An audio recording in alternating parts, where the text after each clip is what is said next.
अस्सलामुअलैकुम। I hope आप सब खैरियत से है। मेरी वीडियोस को पसंद करने के लिए, मेरी चैनल को सब्सक्राइब करने के लिए आप सबका तहे दिल से शुक्रिया।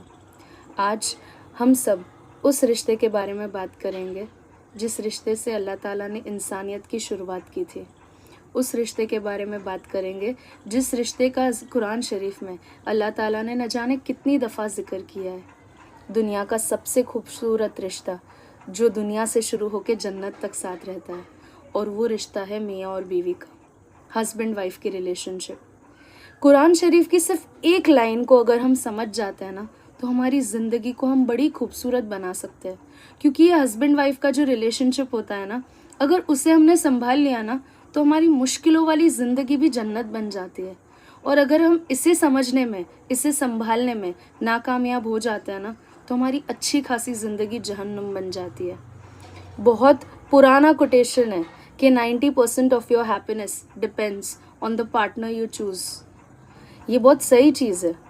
अगर हम इस चीज़ को समझ गए ना कि मियाँ और बीवी एक दूसरे का लिबास होते हैं, जो अल्लाह ने कितनी खूबसूरती से बयान किया है रिश्ते को, ये सिर्फ एक लाइन को समझने से हमारी ज़िंदगी बहुत खूबसूरत बन सकती है। जिस इंसान के साथ आप अपना दुख, दर्द, अपनी ज़िंदगी का हर हिस्सा, अपनी ज़िंदगी का आने वाले हर स्टेजेस को, हमारा पास्ट, प्रेजेंट, फ्यूचर, वक्त की सारी चीज़ें, सब कुछ एक रिश्ते पे होती है।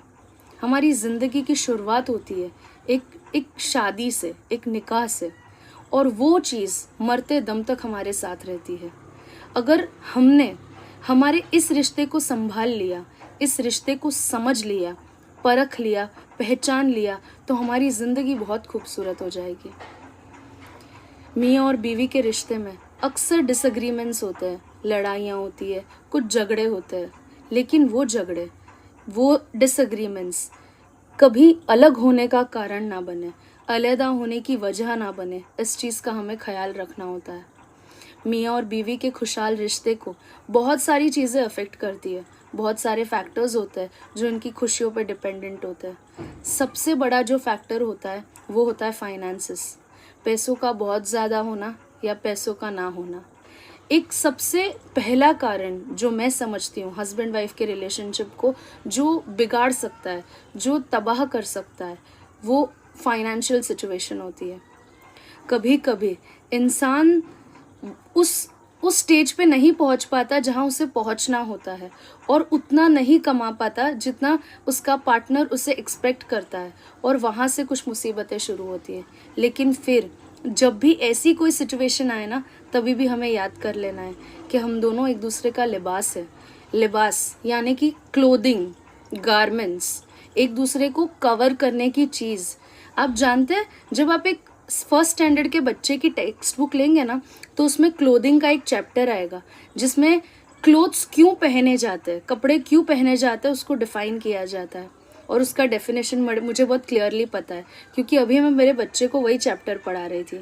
We wear clothes to protect ourselves from heat, wind, cold and rains. इसका ये मतलब होता है कि लिबास तब पहना जाता है जब हमें हिफाजत करनी होती है ठंडी, गर्मी, सर्दी, बारिश, हर हाल में अपने जिस्म को प्रोटेक्ट करने के लिए हम लिबास पहनते हैं। और जब इसी लाइन को अल्लाह ताला कुरान शरीफ में बताते हैं, तो हमें समझना चाहिए कि हमें एक दूसरे को हर हालत में एक दूसरे की हिफाजत करनी है, एक दूसरे को प्रोटेक्ट करना है। चाहे लाइफ में कितनी भी कोई भी सिचुएशन कितनी भी वर्स हो जाए, तभी हमें एक दूसरे का साथ देना है, तभी उस रिश्ते को मजबूत बनाना है, उसे बिखरने नहीं देना। चाहे कुछ भी हो जाए, लेकिन हमें एक दूसरे को संभालना है। बहुत बार फाइनेंशियल सिचुएशन अगर अच्छी भी रहती है, तो अगर दूसरा जो फैक्टर होता है ना डिसएग्रीमेंट्स का, वो थर्ड पर्सन होता है। अब वो थर्ड पर्सन या तो आपके रिलेटिव्स हो सकते हैं, या तो कुछ फ्रेंड्स हो सकते हैं, या सोसाइटी के कुछ ऐसे एलिमेंट्स हो सकते हैं जो मियाँ और बीवी के रिश्ते में दखल अंदाजी करने की कोशिश करते हैं। ये चीज़ सूरह अन-निसा में अल्लाह ताला ने एक लाइन दी है, men are the protectors and maintainers of women. जब भी आपको ऐसा कुछ लगे कि आपकी और आपकी बीवी की ज़िंदगी में कोई किसी तीसरे इंसान की दखल अंदाजी हो रही है, इंटरफेरेंस आ रहा है, वो लेवल आपको मेंटेन करना है कि कोई आपकी ज़िंदगी में कितना इंटरफेयर कर सकता है। ये पूरी तरह एक हस्बैंड के हाथ में होता है कि वो इस रिश्ते को कैसे संभाले। औरत बहुत सारी चीज़ें कर सकती है, अपना घर बसा भी सकती है और अपना घर उजाड़ भी सकती है, पर ये जिम्मेदारी एक आदमी की भी होती है कि वो किस तरह अपने घर को जोड़ कर रखे, किस तरह अपने खूबसूरत से निकाह के जोड़े को जिंदगी भर निभा सके। यही लाइन जो हमने पहली सिचुएशन में समझी थी ना, मियाँ और बीवी एक दूसरे का लिबास होते हैं, तो जो दूसरी वजह होती है मियाँ और बीवी के अलग होने की, इसी चीज़ को हम इधर भी दोहरा सकते हैं कि मियाँ और बीवी एक दूसरे का लिबास होते हैं। कैसे हम किसी तीसरे इंसान को, भले वो दुनिया का कोई भी शख्स क्यों ना हो, भले वो आपसे कितना भी करीब क्यों ना हो, हम कैसे किसी को अपनी ज़िंदगी में इन्वॉल्व होने की इजाज़त दे सकते हैं। आप दोनों का रिश्ता जन्नत तक का है। ये रिश्ता, इस रिश्ते से अल्लाह ताला ने दुनिया की शुरुआत की है, इंसानियत की शुरुआत की है। आप समझते हैं कि इस्लाम में इस रिश्ते को कितनी खूबसूरत जगह दिया है, कितनी खूबसूरत मकाम दिया हुआ है और इसकी क्या अहमियत है। अगर आप ये समझ जाएंगे ना, तो आप किसी को इंटरफेयर करने की इजाज़त नहीं देंगे। ज़िंदगी में हर इंसान की एक अलग जगह होती है, हर इंसान की एक अलग अहमियत होती है और उसे उसकी हद तक रहना बहुत ज़रूरी है।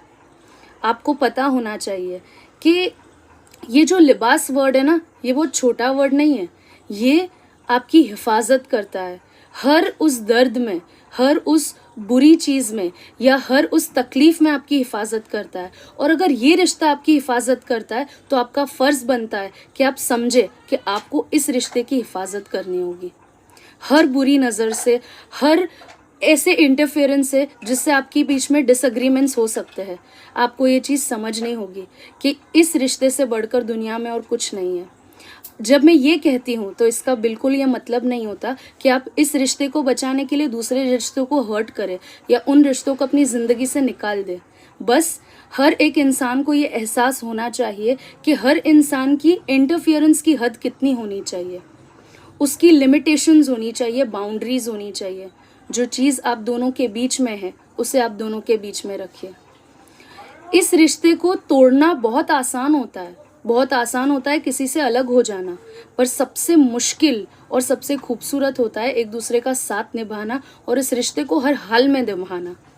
इसीलिए मैं उन तमाम मुसलमानों से आज ये कहना चाहूँगी जो आजकल बड़ी आसानी से एक दूसरे से अलग हो जाते हैं, जो बड़ी आसानी से एक दूसरे को अपने आप से दूर कर लेते हैं, ये सोचकर कि ये वर्कआउट नहीं होगा।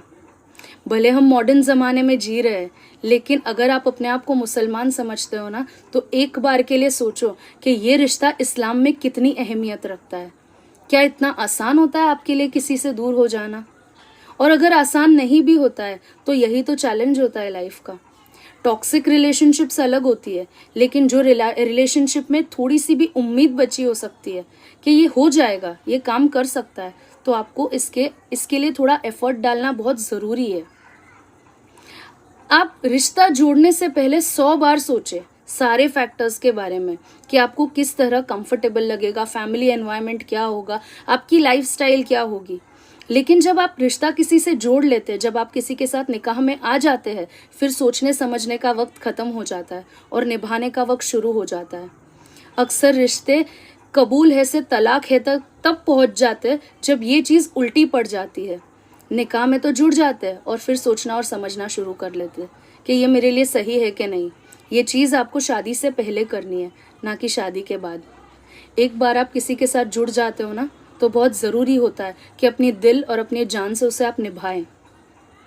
आप ना अपने शौहर को इस प्रेशर में डालें कि उसे अपनी, कहते हैं ना, अपने आप को सैक्रिफाइस करके कुछ करना पड़े, अपनी रिलेशनशिप्स जो वो बचपन से निभाते हैं उनको सैक्रिफाइस करना पड़े, और ना कि आपको अपनी बीवी को उस प्रेशर में डालना चाहिए कि वो ज़िंदगी भर जिन ख्वाहिशात से बड़ी हुई है, जिन लोगों के बीच में बड़ी हुई है, आप उसे सैक्रिफाइस करने को कहे।